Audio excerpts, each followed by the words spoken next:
네, 금요일입니다. 마지막 거래일이어서 또 많은 분들 전화를 주셨을 텐데요. 첫 번째 시청자님 종목부터 보겠습니다. 안녕하세요. 안녕하세요. 네, 시청자님 반갑습니다. 네, 반갑습니다. 네, 어떤 종목을 갖고 오셨나요? 동국제강요. 네, 동국제강 얼마에 사셨어요? 동국제강을 21,000원에 네. 10%를 비중을 갖고 있어요. 21,000원에 10%요? 네네. 아, 그러시군요. 좀 갖고 계신 지도 좀 오래되신 거죠? 네.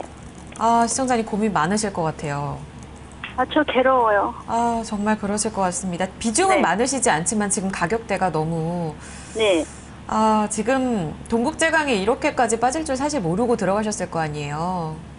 이렇게 빠질 줄은 몰랐죠. 또 더군다나 여기다가 또 유상증자를 한다 하기에 그렇죠. 네. 어떻게 해야 되나 싶어가지고 또 문의를 알겠습니다. 드렸습니다. 아, 네, 전화 잘 주셨어요. 한번 같이 고민을 해보면 더 좋지 않을까 싶습니다.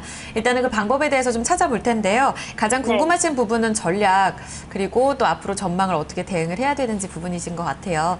예. 잠시 기다려주시면요. 저희 종가 한번 확인해보고 전략 이어가겠습니다. 시청자님. 예. 네. 아, 속상하실 것 같습니다. 오늘 마감가부터 한번 확인을 해보겠습니다. 7,070원에 마감이 됐고요. 오늘 장에서도 4% 하락 시세가 나왔습니다. 네, 유상증자까지 또 발표가 나면서 시청자님이 다시 한번 좀 가슴이 무너지셨을 것 같습니다. 하나하나씩 좀 점검을 해보면요. 먼저 강중구 전문가님. 네.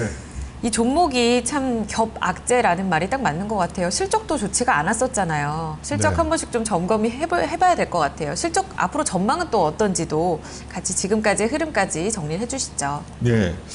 아마 제가 생각하기에는 지금 시청자분께서 한 2012년도 정도에 사신 것 같아요. 그러니까 지금 보유하신 지가 한 2년이 넘으신 것 같은데요. 맞죠? 시청자님. 네. 그래서 지금 21,000원에 지금 사셨고 또 지금 7,000원대까지 빠졌는데 아마 지금 만약에 제가 매도를 권유를 하더라도 아마 안 파실 가능성이 높다고 봅니다. 파실 거면 벌써 파르셨겠죠. 근데 이제는 이제 너무 많이 빠지다 보니까 난 진짜 걱정이 진짜 많으실 것 같은데요. 일단 기본적으로 제가 종국제강에 대해서 일단 간략적으로 실적이나 최근에 이슈가 되고 있는 유상증자나 이런 것들에 대해서 좀 말씀을 드릴게요. 일단 이 표를 한번 보시면은요, 동국제가 이제 기업이라는 것은 주가가 빠지는 이유가 아무래도 물론 최근에 이슈가 된 유상증자가 있겠지만 기본적으로 실적이 좋다면 큰 문제가 되지 않는데요. 지금 올해 들어와서 이 동국제강이 작년 4분기에는 그래도 흑자 전환이 됐었는데 올해 들어와서 완전히 적자로 전환이 됐습니다. 그래서 지금 1분기 실적을 보면은 한 마이너스 영업이익이 한 180억 정도 나오는데요. 이거는 사실 시장에서는 한 90억 정도, 한 100억 정도를 예상했습니다. 근데 그 실적보다도 상당히 안 좋은 어닝 쇼크로 나왔고요. 그리고 2분기 실적도 그렇게 좋을 거라고 예상이 되지 않고, 올해 이제 3분기나 4분기 가면 흑자 전환이 가능하다 하지만 그 흑자 전환 폭 자체도 원래 그 3분기, 4분기가 조금 성수기로 넘어가는데 그러한 그때 분기조차도 그렇게 실적이 크게 호전될 것 같지 않습니다. 물론 시장에서 예상하기는 내년에는 좀 좋아질 거라고 예상을 하지만 그러한 내년에 좋아질 거라는 것도 내년 가봐야 되기 때문에 근데 전망치이기 뿐이기 때문에 일단 시장에서는 1분기 실적, 2분기 실적이 안 좋다 이런 것들이 좀 동국제강의 그 주가에 영향을 좀 주는 것 같고요. 그렇게 된 배경은 역시 1분기 실적이 안 좋은 부분은 동국제강에서 만드는 그게 봉형강이라고 있습니다. 그러니까 봉강이나 형강이라고 그래갖고 우리가 이렇게 보시면은 건물 질 때 들어가는 그런 철골 구조물이 좀 들어가고요. 그 다음에 이제 후판 같은 거, 조선업체에 들어가는 후판 같은 것들을 생산을 하는데요. 그 봉형강이 1분기에서는 비수기였습니다. 비수기다 보니까 매출 장체가 상당히 감소를 했고 그리고 단가, 마진도 그렇게 좋지 않았습니다. 근데 2분기에는 성수기로 개선이 되지만 그 폭이 좀 크지는 않을 것이다. 이렇게 볼 수 있고요. 그 다음에 이제 후판 부분이 있는데요. 이 후판이라는 건 뭐냐면은 배를 만드는데 배 겉부분에 들어가는 그 판 있지 않습니까? 그 철강 부분, 그 부분을 만드는데요. 이 후판 부분에 있어서의 문제점이 뭐냐면은 중국산 수입산이 있는데 이게 저가품이 많이 들어옵니다. 그것들이 많이 잠식을 하다 보니까 동국제강이 그 영업을 하는데 조금 불리한 측면이 있고요. 그 다음에 또 수요 부진, 최근에 그 아시다시피 조선업종이 안 좋다 보다니까 수요 부진이 있고, 그런 수요 부진이 있고, 또 판가 인상도 조선업체에다가 강력하게 인상을 해달라 이런 얘기를 할 수가 없습니다. 그러니까 공급도 많고 저가산도 많고 거기다가 또 전방 산업이 부진하다 보니까 그런 후판 부분의 적자가 1분기에 좀 심해졌고, 하반기에는 개선이 될 것이다. 즉 조선 업종이 좋아지니까 이 부분이 개선이 될 것이다. 뭐 이렇게 하지만 최근에 보시면 알겠지만 조선 업종 주가도 상당히 안 좋고, 그러다 보니까 가격 인상 자체도 불투명하고 또 공급 과잉도 좀 지속될 부분이 있다. 그렇다 그러면은 전반적으로 동국제강이 판매하는 매출을 일으키는 봉연금과 후판 부분 모두 다 조금 향후 올해 실적 자체가 그렇게 크게 개선되지 않을 가능성이 높습니다. 그리고 그런 후판이나 철강 같은 경우, 봉연금 같은 경우 이제 그 스프레드를 보면요, 가격을 보면은요, 지속적으로 지금 작년 2분기 이후로 지속적으로 가격이 하락하고 있습니다. 그러니까 판매하는 대표적인 상품 두 개가 가격이 하락하고 있다면 그러한 것들은 아무래도 실적이 좋아지는데 걸림돌이 될 가능성이 높다. 그러면서 향후에 동국제강이 어떤 실적 모멘텀을 가지고 크게 오르기에는 좀 쉽지 않은, 당분간은 올 연말까지는 최소한 그렇게 쉽지 않은 구간이다. 이렇게 말씀드릴 수 있다고 봅니다. 네, 공급 과잉에다가 또 수요도 부진하고 지금 실적으로 본다면 기대할 수 있는 요인이 그렇게 크진 않다라고 정리를 할 수가 있을 것 같은데, 여기에 더불어서 시청자님께서도 말씀해 주셨지만 갖고 있다 보니까 유상증자까지 지금 결정이 난 상황이에요. 오늘 보니까 그 발행가액도 하향 조정이 또 나왔더라고요. 이런 상황이 좀 유상증자가 사실 재무구조 개선을 하기 위해서 결정을 내렸을 텐데 좀 어떻게 이렇게 좀 악재가 겹쳤는지 어떻게 좀 대응을 해야 되는 건가요? 네. 그 동국제강이 유상증자를 하게 된 배경은요, 네. 최근에 그 주거래은행인 산업은행과 재무구조 개선 약정을 맺었습니다. 그러니까 동국제강이 조금 재무구조가 조금 안 좋다는 얘기는 뭐냐면, 현재 그 부채 비율이 한 190% 정도 되는데요. 그러니까 부채가 많아지는 상태에서 지금 기업 실적이 별로 좋지 않다 보니까 산업은행에서 조금 이거는 주거래은행 입장에서 조금 재무구조 쪽에서 조금 부채를 좀 감소하는 쪽으로 그런 약정을 하고, 이제 그런 약정을 맺다 보면은 이제 기업에 대한 감시가 좀 심해집니다. 채권단에서. 그러다 보니까 이제 동국제강에서는 재무구조 개선 약정을 해야 되는, 구조를 개선을 해야 되는데, 그 개선 방법이 주요한 것이 뭐냐면 부채를 줄이는 건데요. 그렇기 위해서는 뭐 예를 들어서 자기 회사 건물을 판다든지 뭐 이렇게 해서 뭐 몇 개 사업부를 띄워내서 판다든지 뭐 이런 일을 해야 되는데, 제일 손쉬운 방법이 뭐냐면 유상증자입니다. 그러니까 증자를 해버리면 돈이 들어오고, 그리고 자본금이 늘어나다 보니까 부채 비율이 감소하거든요. 근데 유상증자의 문제점은 뭐냐면 아무래도 기존 주주들이 돈을 더 내는 거기 때문에, 그리고 주주 가치가 좀 희석이 되는 면이 있습니다. 가뜩이나 장사 안 되고 회사가 부실한데 기존 주주들한테 돈을 더 내라 이러면은 아무래도 주주 입장에서는 반발 심리가 좋기 때문에 이거 얼마나 힘들길래 나한테 돈을 더 내라는 거야, 뭐 이런 심리가 있습니다. 그래서 유상증자는 상당히 악재인데요. 일단 동국제강에서는 올해 최근에 이제 만기가 돌아오는 회사채가 한 2,500억 정도 되는데, 그걸 갚기 위해서는 한 2,000억 정도 이번에 유상증자를 계획을 했는데, 주가가 하락하는 바람에 어제 날짜로 확정된 걸로 보면은 지금 한 1,500억 정도 유상증자가 될 것 같고요.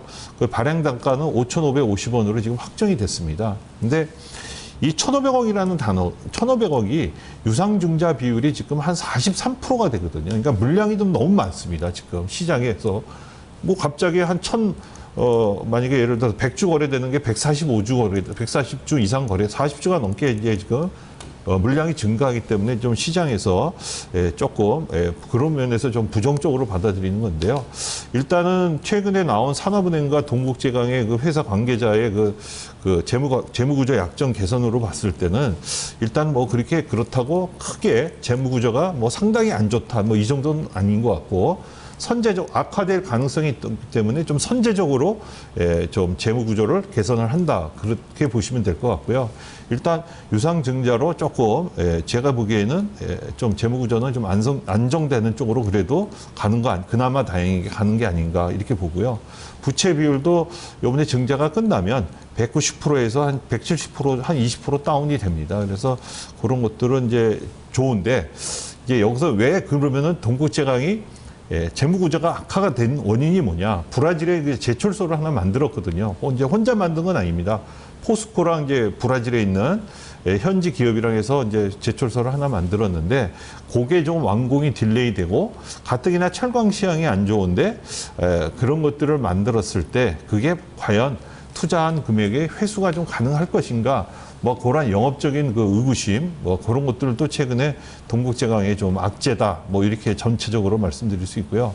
그래서 현 시점은 실적 그리고 유상증자 그리고 지금 현재 회사가 처해진 대외적인 환경 이런 세 박자가 전부 다 좀 상당히 안 좋은 상태다 이렇게 말씀드리는 이런 상태다 이렇게 말씀드리도록 하겠습니다. 네, 추가적으로 지금 7,000원대까지 밀려있는 상황인데 역사적인 저점이 거의 3,000원대인데 더 밀리진 않을까 이런 걱정도 좀 되고요. 지금 사실 시청자님 입장에서는 손절이 무의미하지 않을까 이런 생각이 들거든요. 네. 대응 전략 좀 말씀해 주세요. 네, 그렇습니다. 근데 주가가 지금 7,000원대인데요. 이거는 지금 동국제강이 원래 자산 가치가 높고 PBR 밴드를 이렇게 보시면 알겠지만은 지금 PBR 뭐 유상증자 반영하기 전에는 오늘 주가로 따지면 0.2 정도 수준밖에 안 됩니다. 물론 이 PBR이 뭐 그렇게 신뢰할 만한 PBR은 아니지만 그래도 최근 주가에서는 뭐 지금 주봉이나 월봉을 이렇게 보시면 알겠지만 뭐 거의 10년 내 최저치입니다, 지금. 지금 아까 앵커께서 얘기하신 3,000원대는 뭐 그 IMF 때 얘기고요. 진짜 옛날 얘기고 최근 10년 내 최저치인데요. 그리고 유상증자 발표 후에 이 주식이 한 10,000원대에서 35% 정도 급락을 해서 오늘 7,000원까지 빠졌는데요. 근데 여러 가지 정황상으로 봤을 때 물론 아까 제가 서두에 말씀드린 세 가지 악재가 있지만 그런 것들을 모두 반영을 하더라도 지금 주가 하락은 좀 과대하다, 너무 과대하다 이렇게 봅니다. 그래서 반등의 여력은 좀 제가 보기엔 있을 가능성이 높고요. 다음 주 6월 25일 날 이제 유상청약이 마무리가 되거든요. 그래서 오늘이랑 내일까지는 증자를 하려고 하는 사람들이 아무래도 주식을 파는 경우가 있습니다. 특히 개인 같은 경우는 증자 대금 마련하기 위해서. 그래서 오늘이나 월요일 정도까지는 하지만은 막상 유상증자가 끝나면 그러면은 제가 보기에는 주가가 좀 안정이 되면서 반등도 좀 모색이 가능하지 않을까 이렇게 생각을 합니다. 그래서 일단은 지금 시청자분께서는 제가 생각에는 팔라고 매도를 권유드려도 제가 권유해도 안 하실 것 같고요. 제 생각에도 지금 단가 7,000원대에서 매도를 하는 거는 조금 기다리신 김에 더 기다리고 보유. 그래서 제가 생각에 보유 전략을 좀 해드리도록 하고요. 내친 김에 제가 차트를 보면서 좀 말씀을 드리면은요. 일단 차트상으로 지금 7,700원인데요.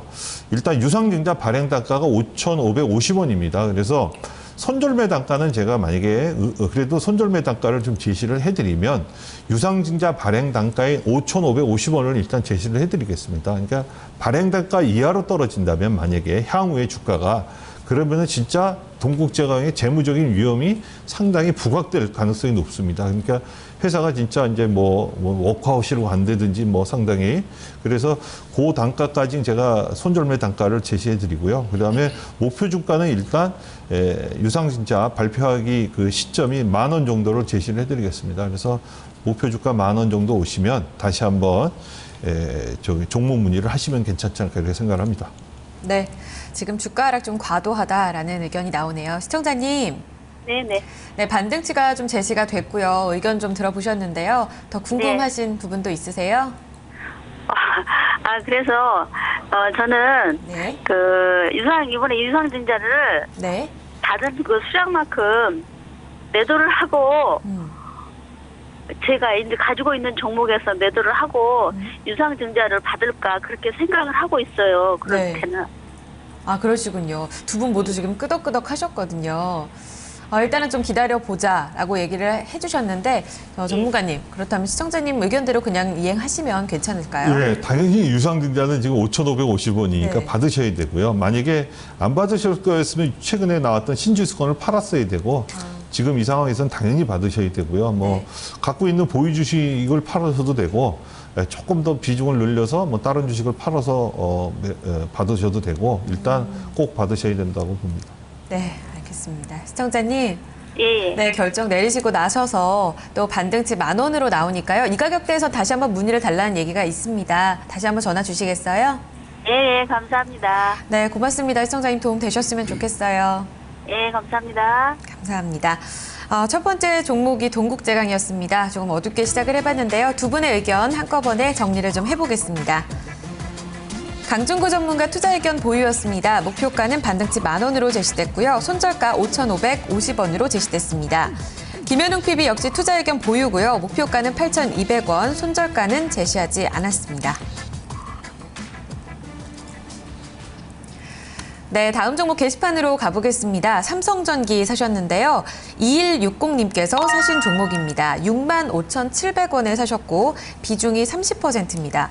자, 김현웅 PB님, 네. 삼성전자의 피해가 또 이렇게 부품주들에게까지 당연히 갈 수밖에 없겠죠. 지금 어떻게 좀 전략을 세워야 될까요? 네, 일단 죄송합니다. 추가적인 하락이 가능할 것 같아요. 일단 이 삼성전자 그 애플 이제 신제품 모델이 처음으로 이제 화면이 큰 게 나오는 바람에 이 격차가 빠르게 축소가 되면서 이제 애플 쪽으로 또 대세가 넘어가는 중이다. 그래서 삼성전자가 2분기 실적이 유례 없이 안 좋을 거고, 왜냐하면 2분기는 성수기였거든요. 근데 유례 없이 성수기가 아닌 효과, 성수기 효과를 무시하는 그런 어떤 판매량이 나올 것 같고요. 그러다 보니까 당연히 삼성전기도 마찬가지로 실적이 악화될 가능성이 높다. 이런 얘기가 나왔었는데 사실 이 부분은 사실일 것 같고요. 그러다 보니까 굉장히 꼭 지켜야 하는 어떤 지지선을 하향 이탈하는 흐름을 보여주고 있죠. 일단 제가 그 매수가가 65,700원이라고 하셨는데 계산해보니까 대략 10%, 굉장히 매수가가 높지는 않은 게 다행이다라는 생각이 드는데요. 이제 2160님께서 지금 이제 마이너스 10% 정도 되는데 제가 판단하기에는 비중이 30%, 그렇다면 15%는 지금 이 자리에서 그냥 손절매 하시는 게 좋을 것 같아요. 왜냐하면 이 LG 디스플레이가 잘 가는 이유가 뭐 아이폰 이제 신제품 모델이 이제 좀 역전이 될 것이다. 즉 아이폰이 또 한 번 그 삼성전자의 어떤 모델을 앞질릴 때까지만 들고 있으면 되거든요. 그때까지는 LG 디스플레이나 애플이 대세인데요. 그 이후로 다시 삼성전자로 또 넘어올 수도 있는 부분이거든요. 근데 그렇게 따진다면 굉장히 시간이 많이 걸릴 것 같죠. 때문에 일단 15%는 지금 자리에서 로스컷을 권유를 드리고요. 마이너스 10% 정도니까. 그리고 나머지 15%는 시간이 많이 걸리겠지만 보유하면서 이 상황을 좀 지켜보자, 이렇게 말씀을 드릴 수가 있을 것 같아요. 차트를 간단하게 보면서 말씀을 드리도록 할게요.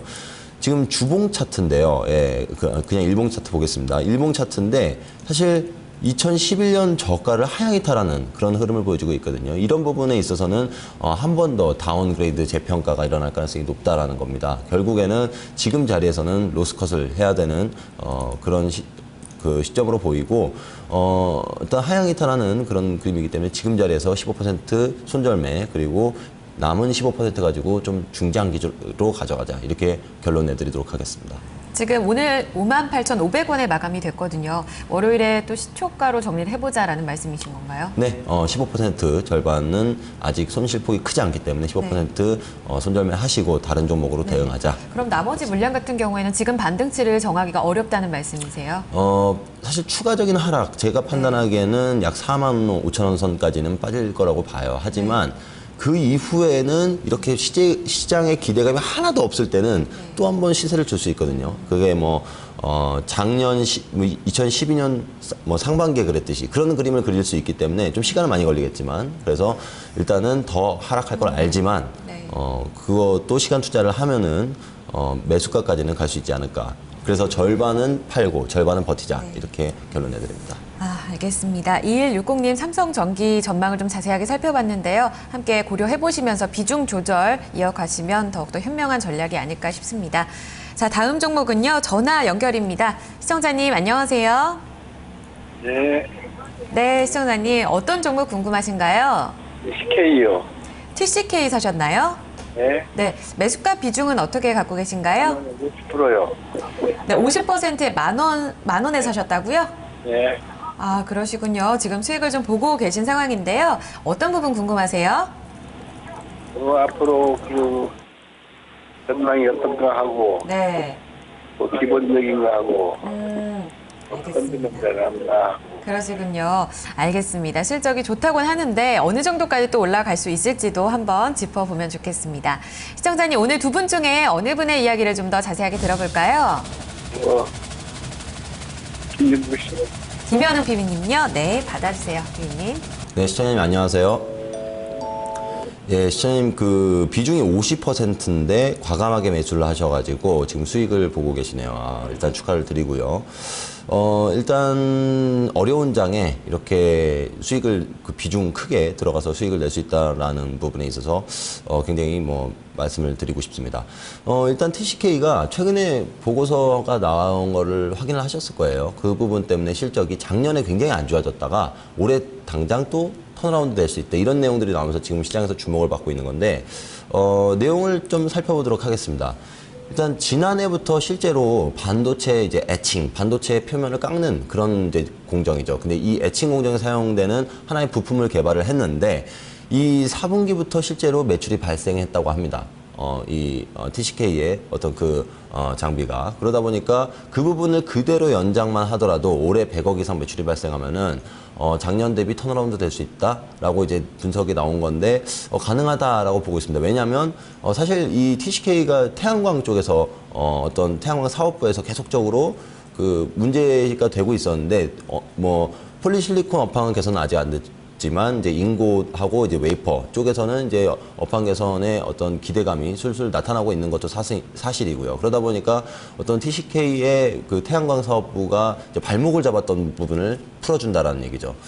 그리고 신규 아이템, 작년 4분기부터 신규 아이템도 빠르게 실적을 내주고 있는 부분들도 사실이고요. 그러다 보니까 어느 정도 그 바닥을 잡고 이제 올라갈 지금의 어떤 차트 그림이 굉장히 어느 정도는 유효하다, 추가적인 상승이 가능하다라는 생각을 하고 있고요. 그리고 무엇보다도 아직까지 굉장히 비싼 가격은 아닙니다. TCK가 지금 PBR 1.5배 정도에서 거래가 되고 있는데 뭐 비싸다고 할 수도 없고 뭐 싸다고 할 수도 없는 가격입니다만 일단 그 턴어라운드가 되는 그 조건의 하에서는 어느 정도 추가적인 상승이 가능합니다. 원래 주식이라는 게 턴어라운드 되는 게 가장 많이 오르잖아요.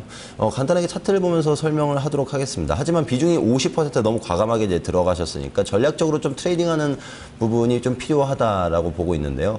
일단은 전고점이 11,800원 정도 나오고 있거든요. 11,800원, 11,700원 정도로 나오고 있는데 일단 비중이 50%는 부담이 됩니다. 왜냐하면 아무래도 중소형주다 보니까 시가총액이 크지 않은 중소형주다 보니까 변동폭이 또 클 수가 있거든요. 지금은 상승세가 유지되는 부분이 있기 때문에 잘 들고 가되 적어도 그 전고점 정도에 도달을 하게 되면 너무 욕심내지 말고 일단 이익 실현을 하자라는 의견을 제시해드리고요. 일단 절반 정도는 이익 실현을 하고 나머지 절반만 좀 장기적으로 가져가서 어떤 수익을 좀 극대화하는 전략으로 접근하는 것이 그냥 바람직하지 않을까 이렇게 판단하고 있습니다. 네, 시청자님. 예. 네, 전고점에서는 비중 조절 얘기 나옵니다. 참고해 보시겠어요? 한 100억인가. 네, 시청자님. 더 궁금하신 부분도 있으세요? 전고점이 얼마라고요? 예, 11,800원으로 제시되고 있습니다. 예. 네, 참고해 보시고요. 그때 비중 조절하시고 또 궁금하시면 그때 또 전화 주세요. 예. 네, 고맙습니다. 시청자님. TCK였습니다. 수익 계속해서 좀 많이 내시기를 응원해 드리겠습니다. 어느덧 1부 마지막이었는데요. 저희 2부에서 종목 진단을 계속해서 이어가 보도록 하겠습니다.